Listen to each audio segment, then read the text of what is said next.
Kasus dugaan korupsi dan pencucian uang senilai 2 triliun rupiah dalam penjualan kondensat memaksa Barreskrim Mabes Polri menggeledah dua institusi yang terlibat, yaitu PT Trans-Pacific Petrochemical Indotama atau PT TPPI dan SKK Migas. Pasalnya, uang hasil penjualan gas kondensat dari SKK Migas ke PT TPPI tidak masuk ke kas negara. Kantor SKK Migas kembali diguncang kasus korupsi pengelolaan minyak di tanah air. Kali ini terkait dengan penjualan minyak mentah atau kondensat bagian negara yang dilakukan BP Migas atau SKK Migas melalui PT Trans-Pacific Petrochemical Indotama atau PT TPPI pada tahun 2009 silam. Dalam kasus ini, BP Migas diduga telah melabrak sejumlah ketentuan tata kelola penjualan kondensat sehingga menyebabkan kerugian negara yang cukup fantastis, yakni 156 juta dolar Amerika atau mendekati angka 2 triliun rupiah. Kini, Barreskrim Mabes Polri tengah mencoba mengurai kembali kasus ini dan membidik orang-orang yang harus bertanggung jawab atas kerugian uang negara ini. Beberapa kejanggalan dalam penjualan kondensat bagian negara tersebut kini telah berhasil diungkap oleh Polri.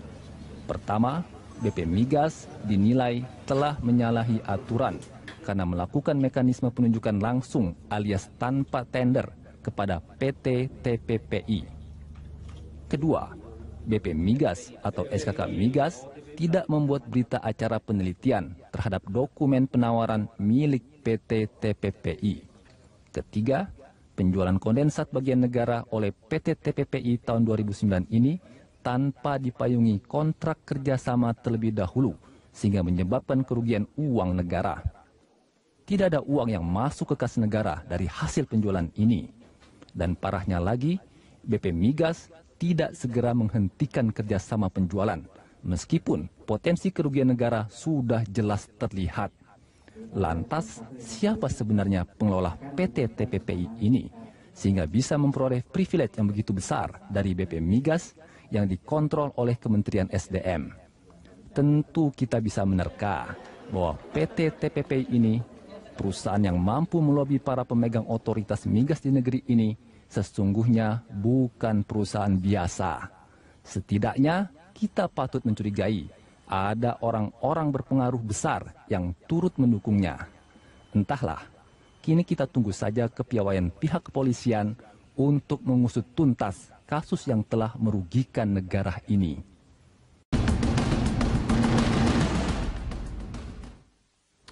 Nasib KPK dan pra-peradilan kita lanjutkan kembali, masih bersama Marwara Siahaan dan Niko Ginting. Saya ke Pak Marwara dulu. Pak Marwara, ini kan menarik.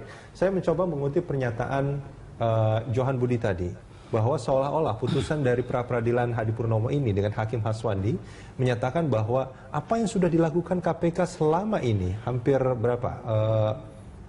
Dari 200 ya, sudah ada 370-an lebih kasus yang sudah ada putusan ingkrah, itu salah. Nah, ini gimana ini Pak Marwara melihat ini? Ya, saya pikir ya alamiah saja ya, KPK dengan seluruh personil akan sedikit banyak terpengaruh, dia punya semangat kerja oleh karena putusan ini. Ya. Tetapi kalau kita mau dudukkan saja ini sebagai suatu pengawasan horizontal, tentu saja kita akan mengatakan bahwa tidak ada yang sempurna, kan? Nah, oleh karena itu kalau ada loophole yang masih terlihat, itu diperbaiki. Tetapi khusus tentang pra-peradilan ini yang mungkin juga secara mudah bisa kita lihat bahwa memang ukuran yang dipakai berbeda, kan? Ini melihat legalitas penyelidik dan penyidik dengan menggunakan KUHP, padahal ada memang leg spesialisnya di undang-undang KPK. Ini menjadi sesuatu hal yang apakah memang dikesampingkan oleh hakim ini? Ini penggunaan undang-undang yang berbeda atau sebetulnya salah menerapkan aturan? Artinya tidak memakai doktrin yang digunakan di dalam dalam pelaksanaan hukum itu. Ya, yang leg spesialis harus dipakai mengukur. Nah itu pertanyaannya, maksudnya Pak Marwara. Apakah itu salah menggunakan aturan yang berbeda atau ya ini boleh saja menggunakan aturan yang berbeda? Itu dia pertanyaan saya. Ya kalau melihat ini, saya melihat bahwa seolah-olah hakim ini hendak menguji yang lex spesialis dengan lex generalis. Saya kira itu tidak menjadi kewenangan dia.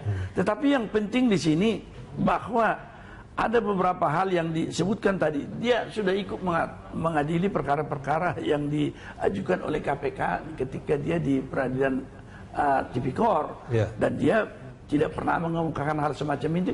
Itu merupakan bagian dari indikator-indikator untuk menilai, dan bagian itu ya tugas daripada KY juga. Saya mengatakan tadi independensi harus dilaksanakan dengan berani, asal bukan dengan suap, tetapi bisa diukur dia dari bagaimana cara mempertimbangkan, bagaimana cara menggunakan aturan-aturan hukum. Di dalam pertimbangan itu ada yang disebutkan ada kepantasan, ada yang melampaui garis dan lain sebagainya. Dan ini merupakan, kalau dari sudut judicial pengawasannya, leadership Mahkamah Agung tentu di tingkat kasasi atau PK nanti. Tapi KPK juga harus memberikan bola. Memang kita agak sedikit bolanya kan sebetulnya sekarang udah disampaikan tuh banyak sekali itu oleh Pak Ruki dengan pernyataan-pernyataannya, dan tidak dengan pernyataan PK. Oh, oke. Nah, itu yang sekarang sedang hanya dibahas. wacana di publik. Ya kan? Namanya seperti kalau kita lagi marah kan atau kecewa, kita mengungkapkan itu, tapi kalau di proses hukum kan harus upaya hukum. Bang Miko, menurut apa yang harus dilakukan oleh KPK saat ini? Yang pertama saya mau sebenarnya kita harus memaknai kembali lembaga pra-peradilan itu, terutama terkait dengan putusan Mahkamah Konstitusi yang memperluas subjek pra-peradilan, termasuk dengan penetapan tersangka. Jadi kalau penetapan tersangka itu yang dikontestasi atau diuji adalah bukti permulaan yang cukup itu. Nah, kemudian kalau kita lihat di putusan Budi Gunawan, kemudian di putusan Hadi Purnomo, tidak ada kontestasi terhadap bukti permulaan yang cukup. Itu di Budi Gunawan yang diuji adalah pasal 11 Undang-Undang KPK mengenai kewenangan KPK dan subjek Budi Gunawan sebagai subjek hukum gitu. Kemudian di Hadi Purnomo, kemudian yang dipermasalahkan penyelidik dan penyidik. Nah, artinya apa? Kontestasi atau filosofi kemudian diperluasnya pra-peradilan sampai dengan penetapan tersangka juga tidak tercapai karena tidak ada pengujian terhadap bukti permulaan yang cukup itu. Itu yang pertama. Kemudian mengenai upaya hukum. Sebenarnya memang betul ada dua opsi ya, saya kira. Kalau upaya hukum, saya rasa ada ganjalan juga, karena Surat Edaran Mahkamah Agung nomor 4 tahun 2014 itu memberikan kewenangan bagi Ketua Pengadilan Negeri untuk memberikan penetapan, meneruskan atau tidak meneruskan permohonan upaya hukum termasuk dalam konteks pra-peradilan. Nah, patut diketahui Pak Aswandi ini adalah Ketua Pengadilan Negeri Jakarta Selatan.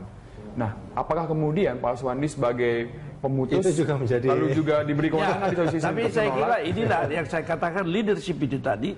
Mahkamah Agung juga harus membuka kalau ada edaran seperti itu, tetapi ada urgensinya dari kepentingan bangsa dan kepentingan hukum yang sangat besar, dia tetap bisa saja dia menarik surat edaran itu. Dan itu merupakan suatu hal yang Anda perhatikan sendiri sebenarnya. Putusan dari Mahkamah Konstitusi yang memperluas itu, terlepas dari kita bisa setuju atau tidak, tetapi memang ada perubahan-perubahan yang sedang terjadi sekarang secara universal itu, bagaimana sebenarnya hak-hak asasi itu akan diterapkan menjadi suatu indikator juga. Tetapi jangan lupa, kalau hukum acara tidak boleh ditafsir terlalu bebas, karena itu seperti aturan main. Kalau main bola, setiap sebentar pemain dan wasit menafsirkan, wah tadi nggak bisa gol karena gawang sebenarnya salah ukurannya. Di sini harus dipindah ke sini, atau hands sekarang kita pindah di sini. Itu berbahaya sekali. Iya, artinya harus ada penafsiran yang sama terhadap undang-undang sebetulnya oleh para hakim. Di sini itu sebenarnya betul, tapi di sini sebenarnya itu tugas MA, tapi tugas pembuat undang-undang. Begitu ada putusan MK, harusnya ini supaya firm dia perubahan yang ada, undang-undang itu harus direvisi, undang-undang KUHP.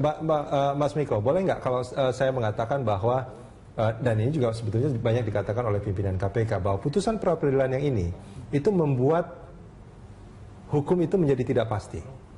Iya, satu memang permasalahannya ketidakpastian hukum itu juga lahir karena hukum acara yang tidak ada, terutama untuk konteks penetapan tersangka.